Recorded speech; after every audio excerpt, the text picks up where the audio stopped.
Halo teman-teman, kita sebagai manusia dalam proses belajar itu ada urutannya. Di mana yang mula-mula bodoh, terus tahu, kemudian paham, setelah paham dia sadar. Selanjutnya itu tindakan dan terakhir yaitu tanggung jawab. Oke, gue akan jelasin satu persatu. Pernah nggak sih waktu dulu kita sekolah, belajar tapi kayak nggak paham-paham? Padahal dalam mencari ilmu yang membedakan anak-anak dengan orang dewasa, yaitu paham. Karena kalau hanya sekedar tahu, anak kecil pun banyak taunya, tapi nggak paham.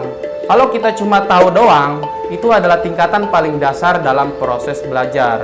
Nah, jika kita menemukan hal atau ilmu yang menarik dan bermanfaat bagi kita, kita harus menggalinya agar berada di posisi setingkat lebih tinggi, yaitu paham.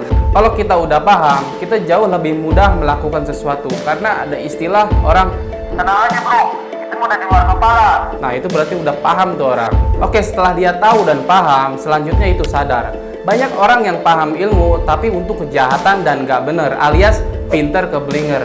Itu karena dia nggak sadar. Dia nggak bisa memilih baik dan buruk. Dia nggak sadar memilih manfaat dan mudarat bagi dirinya dan untuk orang lain. Setelah kita tahu, paham, sadar, selanjutnya yaitu kita tindakan. Tindakan adalah proses mengamalkan dan mempraktikkan sebuah ilmu. Yang terakhir yaitu tanggung jawab. Ya, kita bertanggung jawab penuh atas apa yang telah kita lakukan di dunia dan akhirat. Ini sesuai dengan firman Allah dalam Al-Quran, surat Al-Isra ayat 36. Dan janganlah kamu mengikuti apa yang tidak kamu ketahui, karena pendengaran, penglihatan, dan hati nurani, semua itu akan diminta pertanggungjawabannya. Dalam ayat tersebut, Allah itu menegaskan bahwa kita kalau nggak tahu jangan ngomong lah.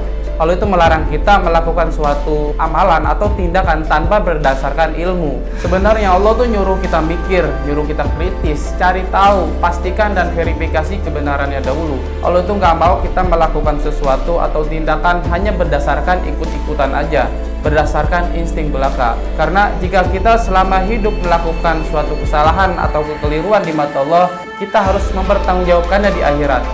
Oke, terima kasih teman-teman, semoga bermanfaat. Jangan lupa follow, share, and subscribe, and see you the next video. Bye-bye.